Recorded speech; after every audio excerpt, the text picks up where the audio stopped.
Assalamualaikum warahmatullahi wabarakatuh. Nama saya Muhammad Danish bin Ahmad, pemegang nombor metrik 1210045.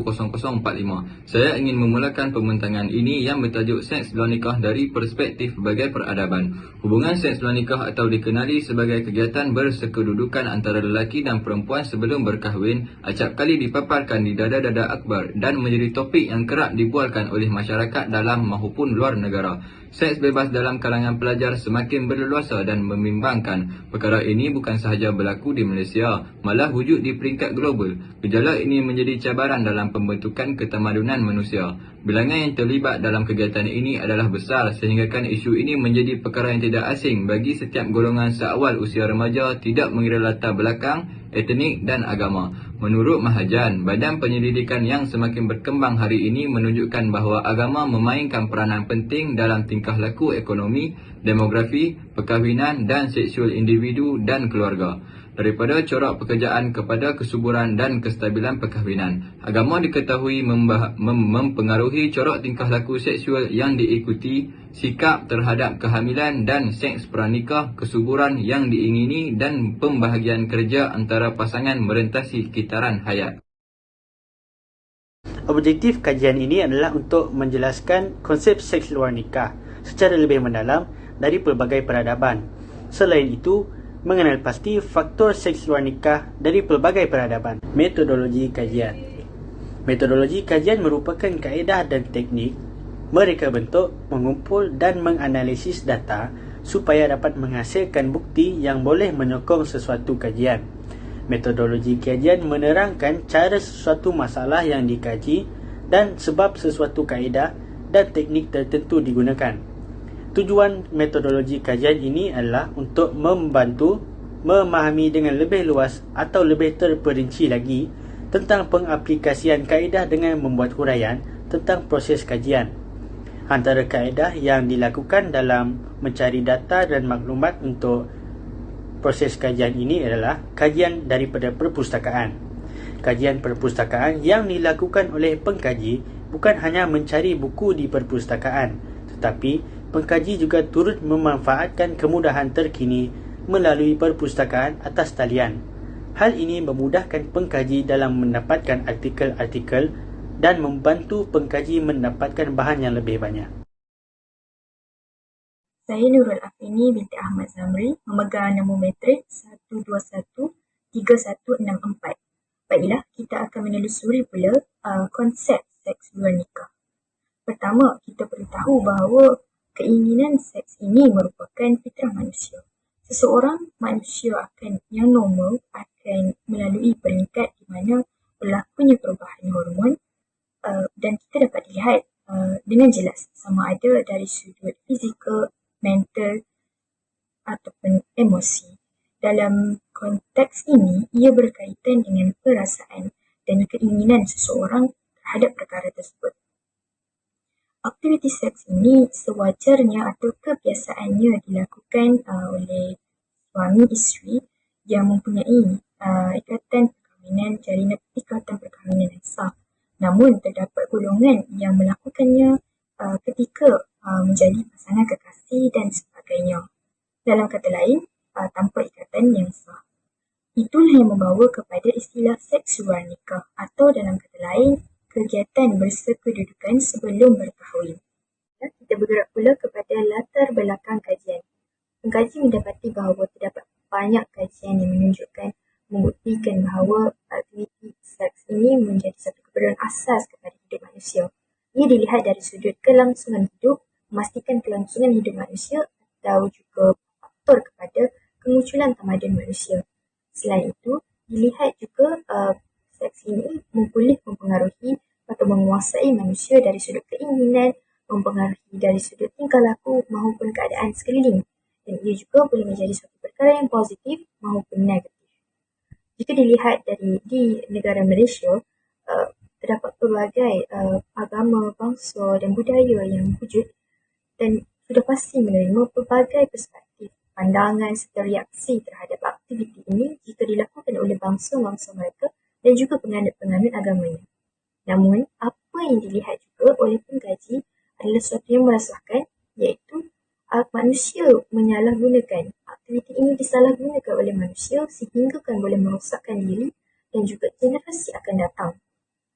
Walaupun isu ini sudah dipandang normal untuk dibincangkan secara terbuka, namun dan juga tentulah bertujuan sebagai satu perbincangan yang ilmiah, namun menjadi satu cabaran untuk kita membincangkan perkara ini kerana terdapat golongan ataupun pandangan yang masih memikirkan perkara ini agak sensitif dan tidak boleh dibincangkan secara umum.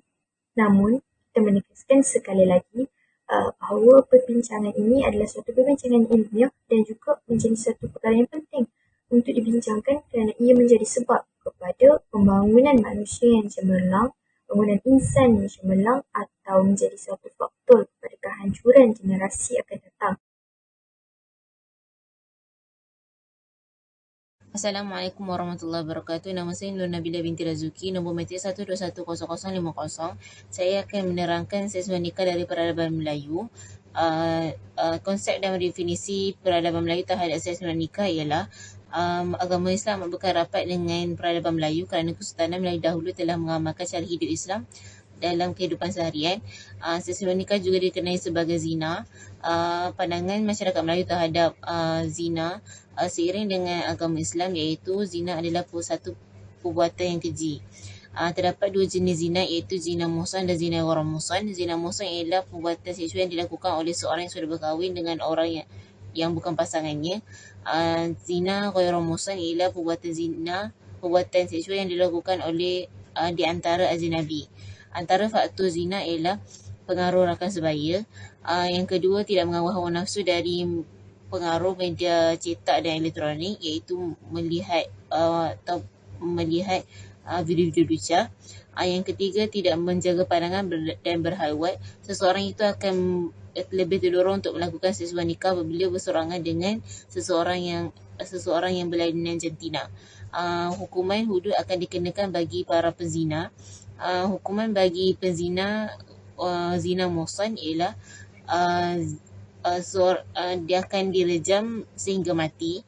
Hukuman bagi penzina ghair muhsan ialah akan disebat sebanyak 100 kali sebatan dan akan dibuang negeri selama setahun. Antara kesan-kesan zina ialah pencampuran dan keturunan tidak teratur, di mana anak tersebut tidak tahu asal usulnya. Yang kedua, kehormatan wanita tidak terjaga. Yang ketiga, tersebar penyakit berbahaya seperti HIV dan AIDS, di mana pesakit HIV dan AIDS akan hidup dengan penyakit tersebut sehingga mati kerana tidak mempunyai penawar bagi penyakit tersebut. Assalamualaikum warahmatullahi wabarakatuh. Saya Nurul Afika binti Zainuddin, nombor matrik 1213163. Saya akan membentangkan tajuk hubungan seks wanita dari perspektif peradaban Cina. Masyarakat Cina lebih bersikap liberal terhadap hubungan seks sebelum kahwin. Menurut agama Buddha, zina adalah satu dari 5 perbuatan paling terlarang bersama pembunuhan, kebohongan, pencurian dan meminum arak. Bagi faktor seks luar nikah pula, faktor yang pertama ialah kurangnya didikan agama. Masyarakat Cina mengatakan nilai agama sangat penting dalam mengawal tingkah laku yang tidak bermoral. Faktor yang kedua, wujudnya perselisihan faham di antara anak dan keluarga. Bagi anak-anak remaja yang mempunyai masalah ini, ia menjadikan sebagai batu loncatan untuk keluar berhibur bersama rakan dan akhirnya mendorong mereka kepada pelakuan seks sebelum nikah. Faktor yang terakhir ialah pengaruh rakan sebaya. Hal ini dikatakan demikian kerana kesilapan dalam pemilihan rakan sebaya ini boleh membawa mereka ke arah perkara-perkara negatif. Seterusnya, hukuman seks luar nikah. Pada zaman masyarakat Cina dahulu, penzina-penzina ini akan dimasukkan ke dalam bekas atau raga babi dan dicampakkan ke dalam sungai. Seterusnya ialah kesan seks luar nikah menurut perspektif peradaban Cina. Masyarakat Cina boleh dijangkiti penyakit kelamin seperti gonorea, herpes, sifilis, HPV dan HIV. Yang kedua pula, bagi remaja perempuan pula berisiko untuk hamil sekiranya kehamilan itu tidak diingini oleh mereka, mereka akan mengalami tekanan perasaan dan mungkin membuat keputusan untuk membahayakan diri dan kandungan. Bagi kesan yang terakhir ialah mereka juga akan merasa malu dengan diri sendiri kerana telah melakukan hubungan seks semalam hamil di luar nikah, namun belum berkahwin secara rasmi dan telah mencemarkan nama baik keluarga.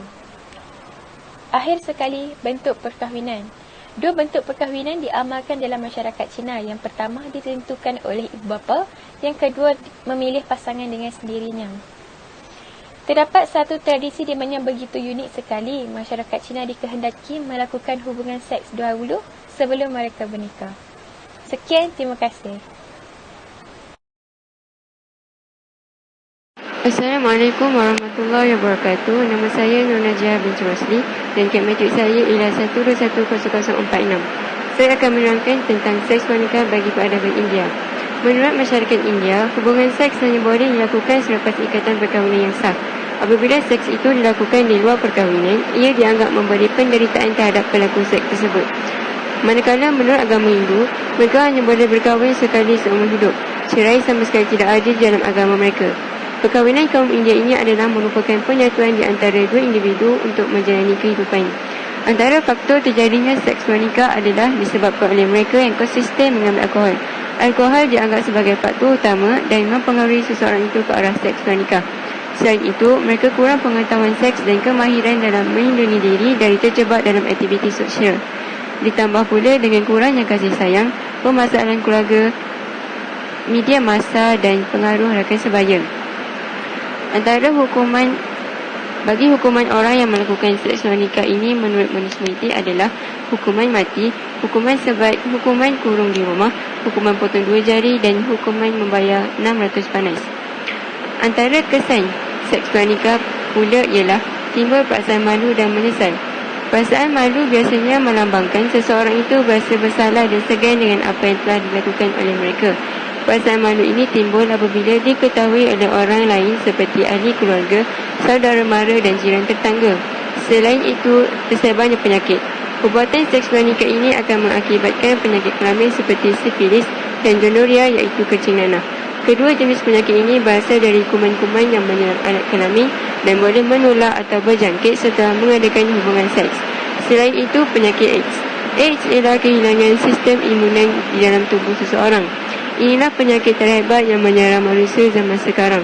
Para saintis menganggap penyakit ini adalah yang paling berbahaya, bahkan lebih berbahaya daripada kanser kerana sehingga sekarang penamannya masih belum diketemui. Tanda utama AIDS ialah bengkak-bengkak, berat badan berkurang, badan semakin lemah, kesukaran bernafas dan diakhiri dengan kematian. Sekian sahaja daripada saya. Sekian, terima kasih. Seks wanita dari segi barat.